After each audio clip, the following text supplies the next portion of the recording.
नमस्कार दोस्तों। आज हम समय की करवट कहानी का भाग 2 बताने जा रहे हैं, जिसमें जहां एक रहस्यमय बच्चे की उपस्थिति पुराने समय के दरवाजे खोलती है और रमा, आर्यमित्र व नैना को एक ऐसे रहस्य की ओर खींचती है जो केवल अतीत में ही नहीं बल्कि उनके भविष्य में भी गूंजता है। कई वर्ष पूर्व, जब आर्यमित्र राजवंश का राजकुमार था और वेद उसका छोटा भाई, एक रात घमंड और अधिकार की लड़ाई में आर्यमित्र ने जंगल में कुछ ऐसा कर डाला था जो प्रकृति की मर्यादा के विरुद्ध था। एक प्राचीन वृक्ष को जला डाला। उस वृक्ष की आत्मा ने उन्हें श्राप दिया, तुम्हारा वंश राख हो जाएगा जब तक कोई स्त्री करुणा से उस अग्नि को शांति न दे। उस रात वेद भी गायब हो गया था। माना गया कि उसे जानवर खा गए। बच्चा धीरे धीरे बोलना शुरू करता है। उसका नाम है विवन। वह कुछ नाम याद करता है। मित्रा, अग्नि, माँ। आर्यमित्र की आंखों में आंसू हैं। विवन, क्या तुम्हें कोई जलता हुआ घर याद है या कोई मंदिर? विवन कुछ नहीं कहता, लेकिन जब उसे आंगन में ले जाया जाता है, वह एक पेड़ को देखकर डर जाता है। यह पेड़, इसे मत छूना, यह रोता है। रमा सिहर जाती है। रात को आर्यमित्र रमा को बताता है, श्राप का असर केवल मुझ पर नहीं था, बल्कि मेरे वंश की आत्माओं पर भी था।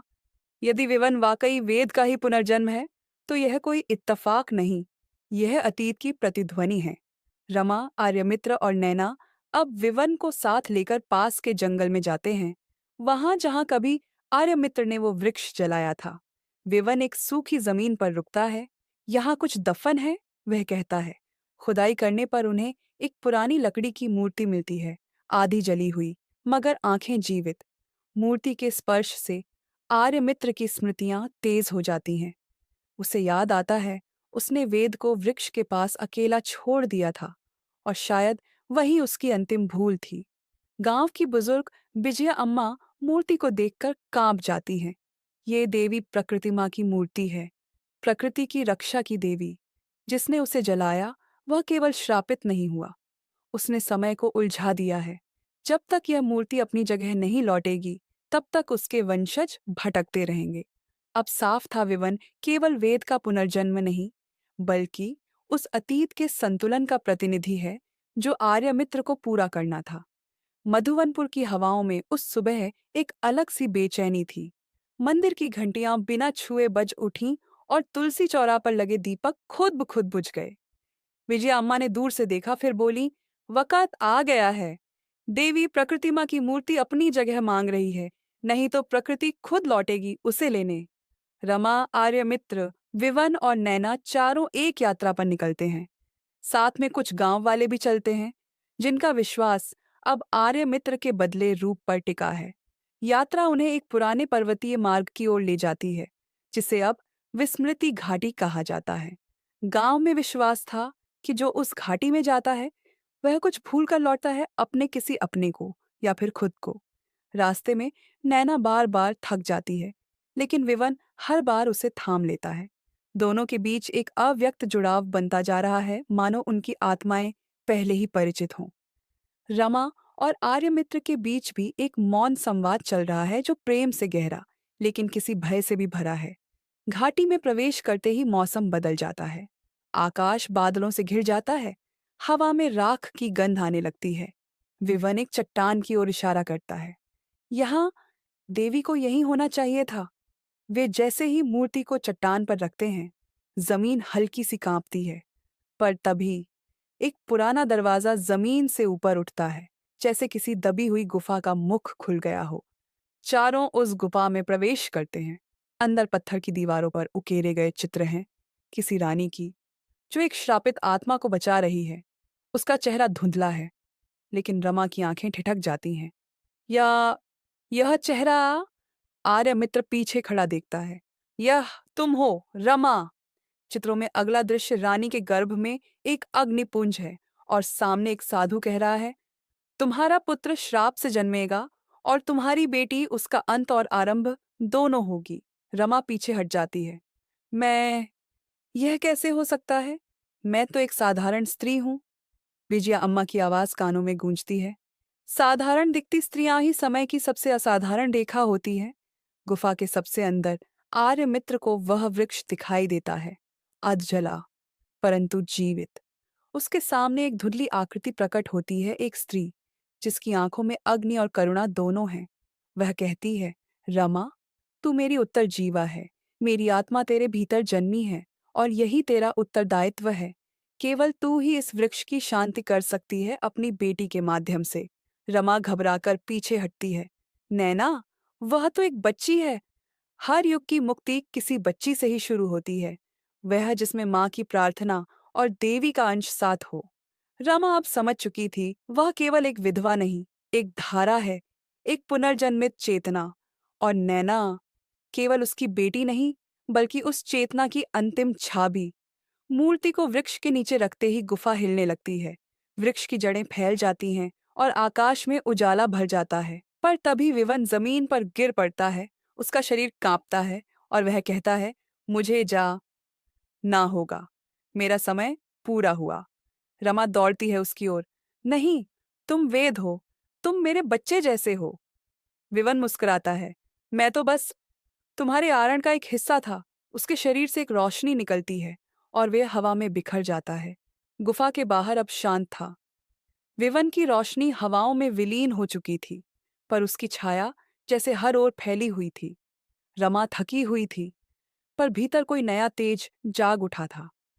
आर्यमित्र उसके पास आकर धीरे से बोला, अब जो बचे हैं वे केवल हम नहीं, वे प्रश्न हैं जिनके उत्तर नैना के पास हैं। नैना एक किनारे बैठी थी, पेड़ की एक छोटी जड़ को छूते हुए। उसकी आंखें खुली थीं, लेकिन पुतलियों में हल्का नीला प्रकाश था, मानो कोई और उसकी दृष्टि से देख रहा हो। रमा दौड़ी उसके पास। नैना, क्या तुम ठीक हो? नैना ने पहली बार ऐसे स्वर में उत्तर दिया जो उसका नहीं था। माँ, समय बहुत कम है, हमें अंतस्थ जाना होगा। विजया अम्मा बताती हैं कि अंतस्थ कोई भौतिक जगह नहीं, बल्कि एक आत्मिक दहलीज है, जहाँ आत्माएं पुनर्जन्म से पहले ठहरती हैं। वहाँ केवल वही प्रवेश कर सकता है जिसकी आत्मा पहले ही मर चुकी हो या जिसने किसी और के स्थान पर कुछ खोया हो। रमा कांपती है। मुझे वहाँ जाना होगा? नहीं, विजया कहती है, नैना को जाना होगा, लेकिन तुम उसके साथ जा सकती हो। माँ की प्रार्थना अगर सच्ची हो, आत्मा की राह बन जाती है। आर्यमित्र नैना को देखता है। क्या यह आवश्यक है? नैना धीरे से मुस्कुराती है। मैं डरती नहीं बाबा, मैंने आग देखी है, अब उसकी राख भी देखनी है। रमा और नैना एक विशेष अनुष्ठान के बाद गुफा के उसी वृक्ष के नीचे बैठते हैं। नैना मूर्ति को छूती है और कहती है, मुझे मार्ग दो। चारों ओर अंधकार छा जाता है, हवा रुक जाती है और फिर वे दोनों एक नई दुनिया में पहुंच जाते हैं। यह जगह धुंध से भरी थी, समय यहाँ ठहरा हुआ था या शायद बिल्कुल अस्तित्वहीन। हवा में असंख्य आवाजें गूंजती थीं, अधूरी प्रार्थनाएं, अनकहे विदा संदेश और छूटे हुए नाम। रमा डरती है। ये कौन सी जगह है? नैना उसका हाथ पकड़ लेती है। ये आत्माओं की प्रतीक्षा है माँ। वे चलते हैं और एक वृक्ष के नीचे एक लड़की बैठी दिखती है। उसका चेहरा हूबहू रमा जैसा है, पर आंखें अग्नि जैसी। लड़की बोलती है, मैं थी जो तुम हो, और जो तुम्हारी बेटी बनेगी वही अगली मैं होगी। नैना उस आत्मा के पास जाती है। वह आत्मा उसके भीतर प्रवेश करती है, जैसे कोई धूप किसी दीपक की बाती में समा जाए। नैना गिर जाती है और रमा चीख उठती है, पर तभी नैना की आंखें फिर खुलती हैं। अब वे नीली नहीं, बल्कि गहरे सुनहरी प्रकाश से भरी होती हैं। उसकी आवाज अब नैना की नहीं, मुक्ति अब पूरी हुई, अग्नि बुझ चुकी है और राख से नवजीवन निकलेगा। वृक्ष की छाया उजाले में बदल जाती है। रमा की आंखें खुलती हैं। वह गुफा के बाहर है। नैना उसकी गोद में है, शांत, मुस्कुराती हुई। विजया अम्मा झुकती हैं और कहती हैं, अंतस्थ की यात्रा कोई बिना मूल्य नहीं करता। तुमने अपने भीतर एक पीढ़ी को जन्म दिया है। नैना अब सब कुछ याद रखती है, पिछले जन्म, वृक्ष की आग, विवन का बलिदान और रमा का संघर्ष। अब हमें उस वृक्ष को बचाना है माँ, ताकि कोई और माँ अकेली न रह जाए। मधुवनपुर में सुबह का उजाला धीमे धीमे फैल रहा था। हर ओर शांति थी, लेकिन उस शांति में कुछ खोया हुआ सा था, जैसे कुछ अदृश्य ताकतें एक बड़े परिवर्तन के लिए तैयार हो रही हों। रमा और नैना मंदिर के आंगन में खड़ी थी। वृक्ष अब पूरी तरह से हरा भरा था। वह वृक्ष जिसकी जड़ों में कई पीढ़ियां समाई थी, वह अब जीवन से भरा हुआ था। लेकिन इस वृक्ष का रहस्य अब पूरी तरह उजागर हो चुका था। आर्यमित्र विवन के जाने के बाद अब खामोश था। उसकी आंखों में उस पीड़ा की छाया थी जो कभी शब्दों में नहीं ढल सकती। विजया अम्मा के साथ वह मंदिर की ओर बढ़ते हैं, जहाँ रमा और नैना उनका इंतजार कर रही हैं। मंदिर की छोटी सी प्राचीर पर रखा वह अदृश्य मूर्ति अब एक जीवित अस्तित्व बन बन चुकी थी, परंतु वह मूर्ति अब केवल एक प्रतीक नहीं रही, वह एक चेतना बन चुकी थी जो दीवारों और आकाश के पार थी। रमा ने आंसू भरी आंखों से उसे देखा, फिर नैना की ओर मुड़ते हुए बोली, यह तुम्हारा समय है, यह तुम्हारी यात्रा का अंतिम पड़ाव है। नैना कुछ नहीं बोली, वह धीरे धीरे मूर्ति के पास आई और जैसे ही उसने उसकी उंगलियों को छुआ, एक गहरी आवाज गूंजी। यह आवाज समय की थी, प्रेम की थी और मृत्यु की भी थी। समझना होगा तुम्हें, यह वह संजीवनी नहीं है जो समय को पलट सके, यह वह नहीं है जो दुनिया को बदल सके, यह वह नहीं है जो किसी को बचा सके। नैना ने अपनी आंखें बंद की। मैं जानती हूँ कि यह पवित्र नहीं है, यह एक युग की असहायता है, यह केवल समर्पण की यात्रा है। मूर्ति की आंखों में अब कुछ और था, जैसे वह जीवित हो उठी हो, उसे अपने कर्तव्य का ज्ञान हुआ हो। वह मूर्ति अब रमा के सामने खड़ी थी, उसकी असली रूप में। तुम मेरी वंशज हो रमा, तुम्हें सब समझना था, यही तुम्हारा अंतिम साक्षात्कार है। रमा चुप थी, उसकी आंखों में एक गहरी पीड़ा थी, पर अब वह उसे समझ चुकी थी। हम सभी तो केवल कच्चे समय के धागे हैं, हर एक घाव के निशान में, हर एक दर्द के अंदर हमें मुक्ति मिलती है। यह इस जीवन का असली अर्थ है, समर्पण। उस अज्ञेय से आर्यमित्र ने एक गहरी सांस ली और कहा, अब तुम्हें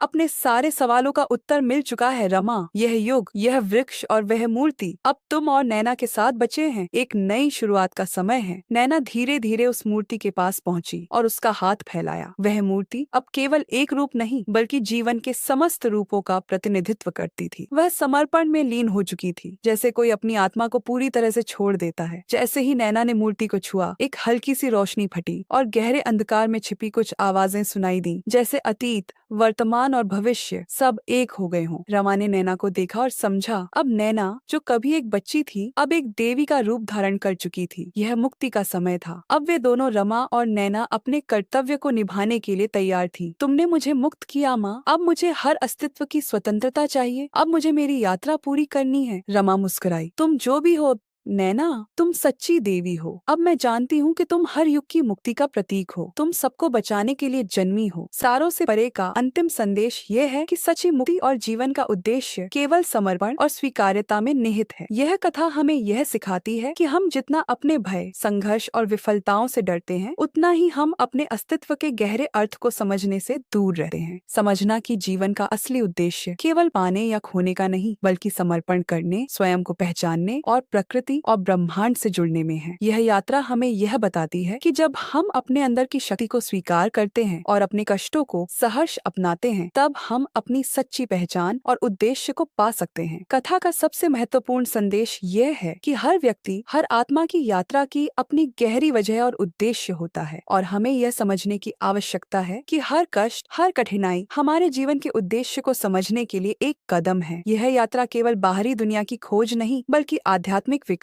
और आत्मा की पुकार है। अंततः समर्पण में स्वतंत्रता है और सच्ची मुक्ति आत्म स्वीकृति और कर्मों के स्वीकार में है। यही जीवन का असली सत्य है। अगर आपको हमारी बातें अच्छी लगी तो कहानी वर्ल्ड को लाइक, शेयर और सब्सक्राइब जरूर करें, क्योंकि यहाँ हर कहानी सिर्फ सुनाने के लिए नहीं, बल्कि जिंदगी बदलने के लिए होती है। धन्यवाद।